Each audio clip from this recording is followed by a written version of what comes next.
By the time the snow started falling outside my window, I had already set the table for two. That should tell you everything about the kind of man I am.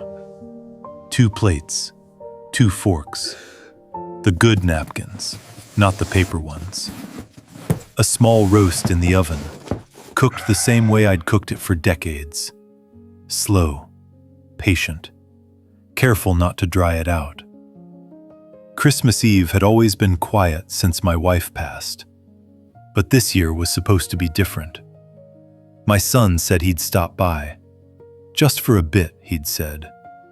Long enough, I hoped, to remind myself I still mattered to someone. I'm 66 years old. I worked with my hands and my head for most of my life. I fixed electrical systems in factories most people never think about unless something breaks. I wasn't famous, I wasn't impressive, but I paid every bill on time, missed very few school events, and never once walked away when my son needed me. I thought that counted for something. The knock came late, almost an hour after he said he'd be here. When I opened the door, Lucas stood there with his coat still on, phone in his hand, eyes already tired. He didn't step inside right away.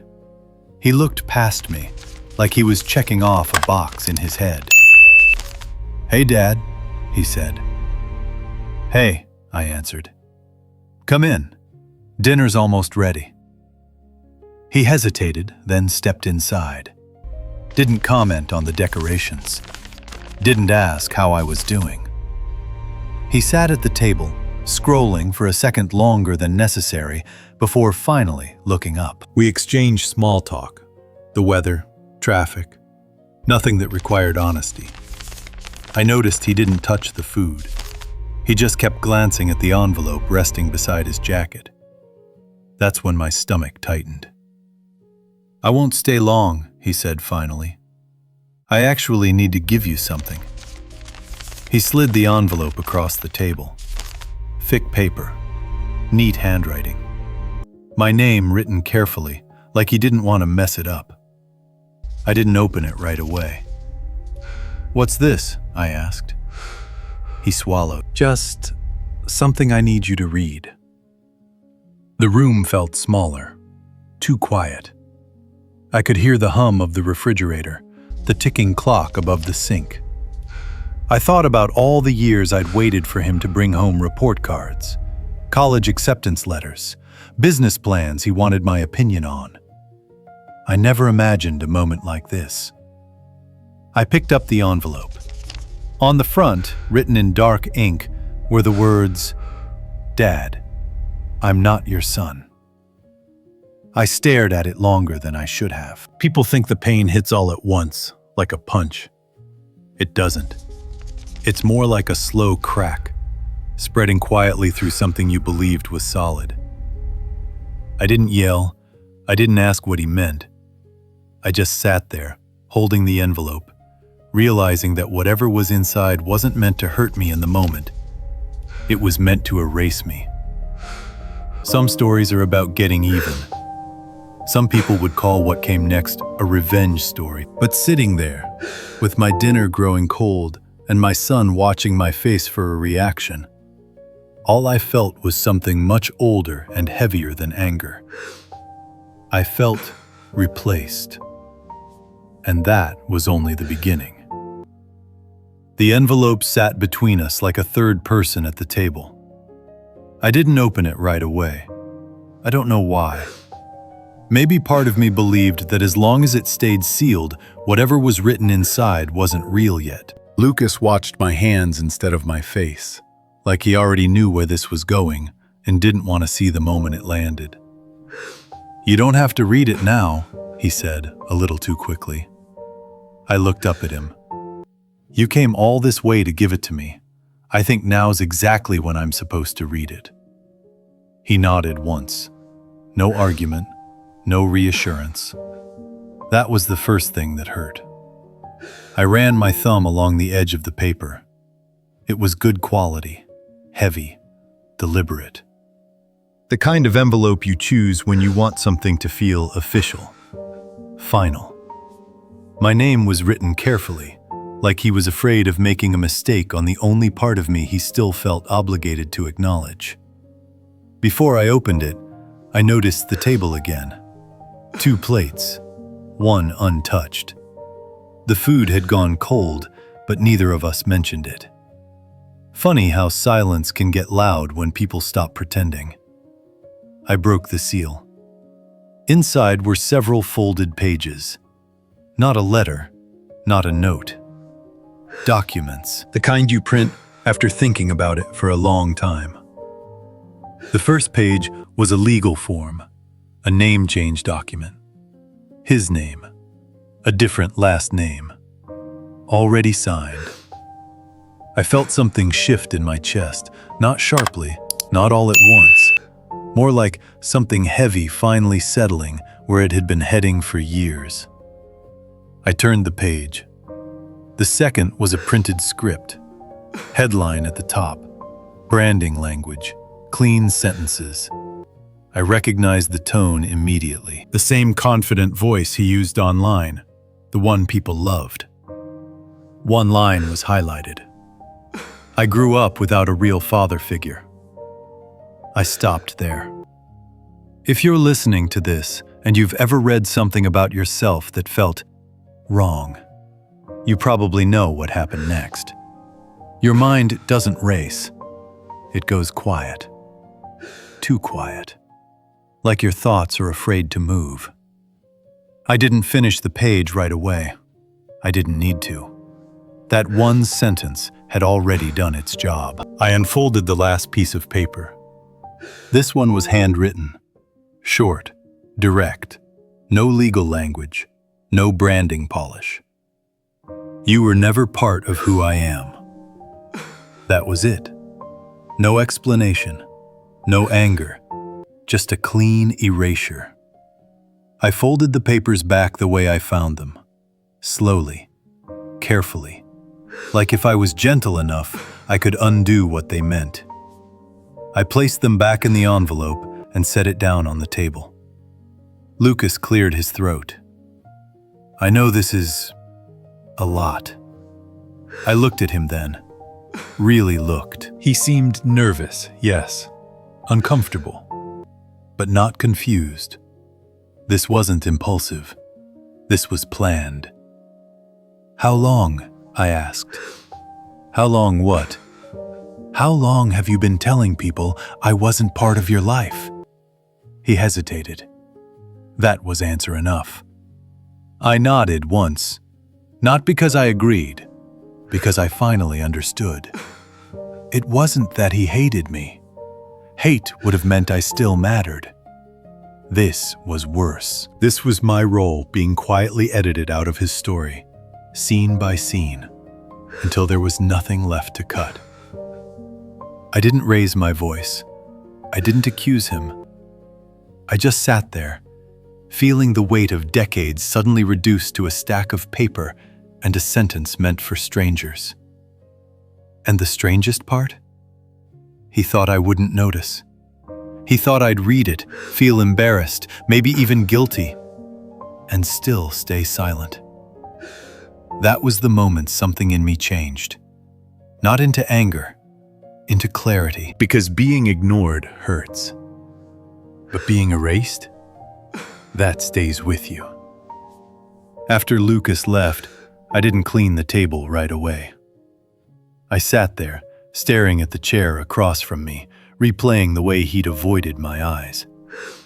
The envelope was still where he'd placed it, perfectly aligned with the edge of the table. That detail stuck with me. He'd always been precise when he wanted distance, sloppy only when he felt safe. I finally stood up and carried my plate to the sink. The food had gone cold, but I ate a few bites anyway. Old habit.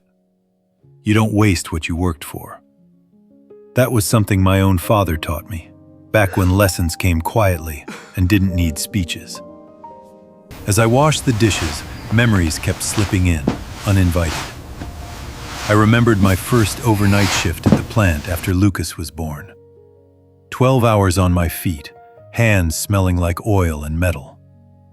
I came home just as the sun was coming up. He was crying in his crib, red-faced, furious at the world. I picked him up, still in my work boots, and he calmed down almost instantly. Fell asleep on my chest like he'd been waiting for me. I remembered the winter he wanted to quit high school band because the trumpet made his lips hurt. I didn't tell him to toughen up. I just drove him to lessons every Saturday morning for 6 months until he found his confidence again. Sat in the car, engine running, reading old manuals and eating bad coffee shop donuts. I remembered the day his college acceptance letter arrived. He ripped it open so fast he tore the envelope in half. He jumped once, just once, and then caught himself, like he was already practicing how successful people were supposed to act. I clapped him on the back and told him I was proud. I meant it. I still do. None of those moments were dramatic. None of them would make a good story online, but they were real. They were the kind of things that happen when someone shows up consistently and doesn't keep score. That's the part that stung the most. I'd never needed credit. I didn't need applause. I just assumed that when someone asked who helped shape him, my name would come up naturally. Not loudly, just honestly. Instead, I'd been edited out. The phrase from the printed page kept echoing in my head. Without a real father figure. I tried to understand it from his side. I really did.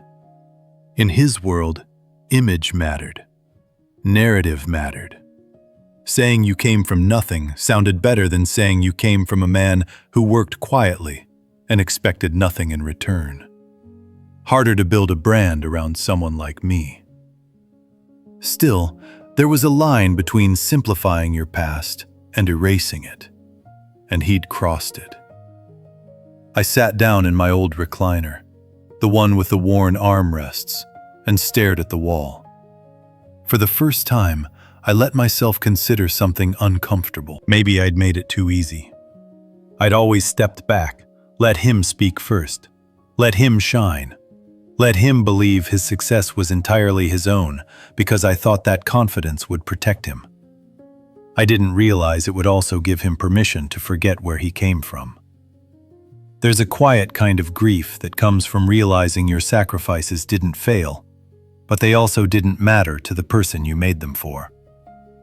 That night, I didn't feel angry. I felt replaced. And as I turned off the lights and went to bed, one thought settled in, heavier than the rest. If my presence in his life was optional, then maybe my silence didn't have to be. I didn't go looking for it. That's important to say, because if you'd asked me back then, I would have told you I didn't care what Lucas said online. I would have meant it too, at least on the surface. I told myself I was done trying to understand his world, the branding, the followers, the polished stories people told about themselves to strangers. But the thing about being erased quietly is that you start listening for proof you still exist. It happened 2 days after Christmas. I was sitting at the small kitchen table, drinking coffee that had gone cold while I stared out the window. Snow was piled up along the curb, dirty and compacted, the way it always gets when the city forgets about side streets. My phone buzzed. A message from an old coworker. "Hey, saw your son on my feed. Didn't know he'd come up the hard way like that. Must be proud." I stared at the screen for a long moment. Then I tapped the link. Being self-made isn't just about the money, it's about the freedom to design your life on your own terms. That's the real win. The video opened to Lucas sitting in a clean, modern studio. Soft lighting, calm confidence. He looked comfortable there, like he belonged in that version of the world. He smiled at the interviewer, relaxed, practiced. They asked about his background. He leaned back slightly, just enough to signal honesty. "I didn't really have a father figure growing up," he said. I learned early on that if I wanted something, I had to build it myself. There it was again, the same sentence, the same erasure, but this time spoken out loud, shared, applauded in the comments below. I didn't feel anger rush in. I felt exposed, like something private had been taken and turned into a talking point. I watched the rest of the video, even though I shouldn't have. He talked about discipline, about grit, about how no one showed him the way, so he had to become his own guide. Every word landed softly, confidently, the kind of story people like to believe. I set the phone down and rubbed my hands together, slow and deliberate. It wasn't just that he said I wasn't there, it was that people believed him. That strangers now knew a version of his life where I never existed. Where the late nights, the early mornings, the rides, the waiting, the quiet support, all of it had been replaced by a cleaner narrative, a more impressive one. This wasn't a private rejection anymore. This was public. I thought back to the envelope, to the care he'd taken choosing his words. He hadn't been cruel. He'd been thorough. He'd made sure I was removed everywhere that mattered to him. That realization hit harder than anything else. I wasn't just unwanted. I was inconvenient. I sat there for a long time, letting that sink in. The house was quiet. No music, no television. Just the sound of my own breathing and the faint hum of the heater working overtime. I asked myself a question I'd avoided for years. If someone can erase you so easily, were you ever seen in the first place? The answer wasn't comforting, but it was honest. And honesty, I was starting to realize, was something I could no longer afford to avoid. That night, I didn't sleep much.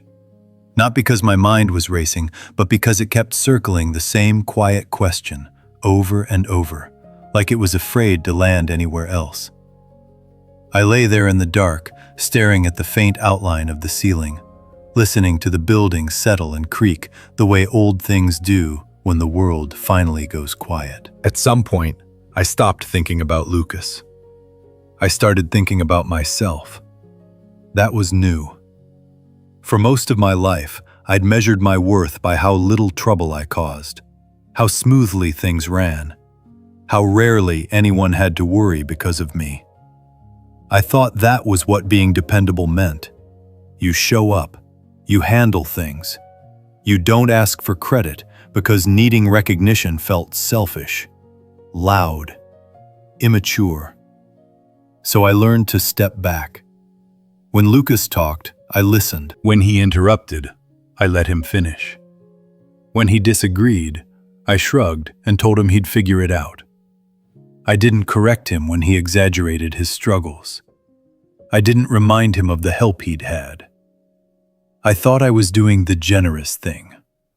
I thought I was giving him space to grow. What I didn't realize was that I was also giving him permission to forget. The next morning, I made coffee and sat at the table again.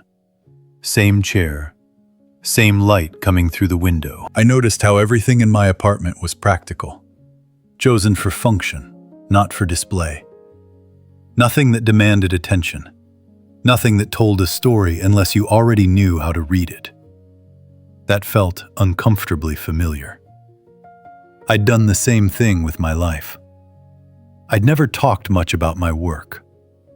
When people asked what I did, I gave them the short version. Electrical systems, maintenance, nothing exciting.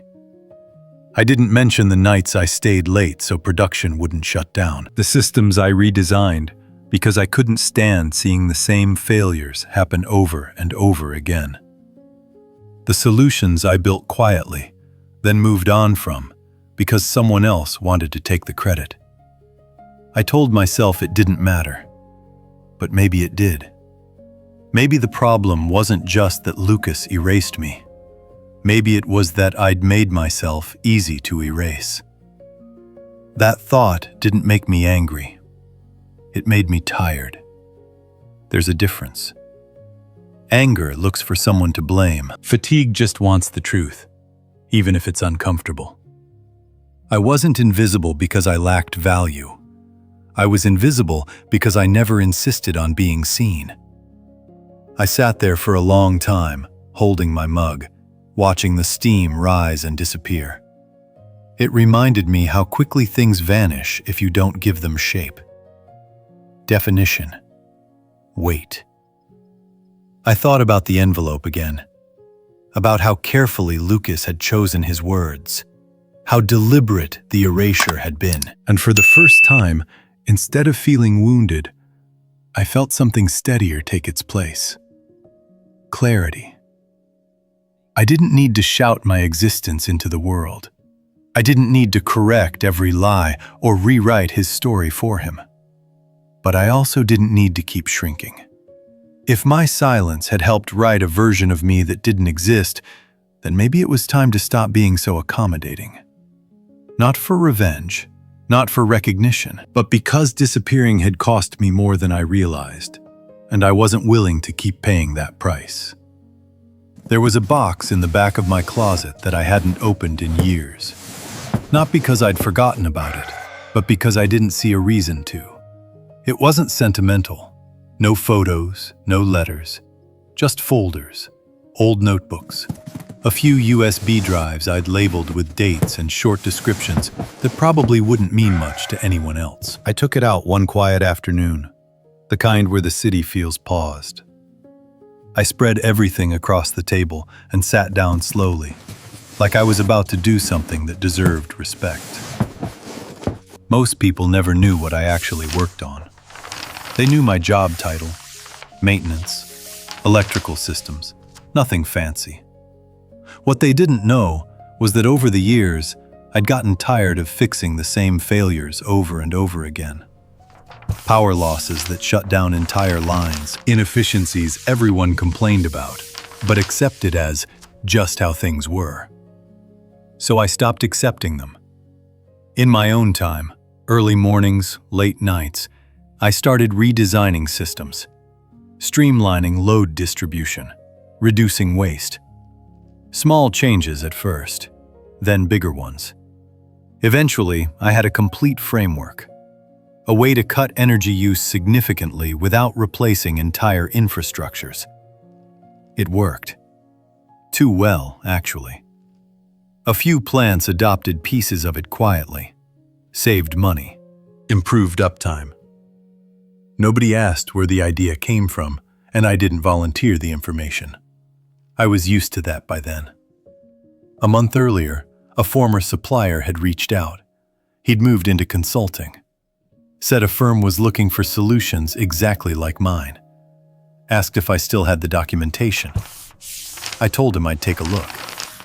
That afternoon, I sent the files. I've considered your proposal. My terms, however, are non-negotiable. 2 weeks later, I sat across from 3 people in a small conference room downtown. They asked detailed questions. Real questions, the kind you only ask when you're listening. I answered them calmly, without trying to impress anyone.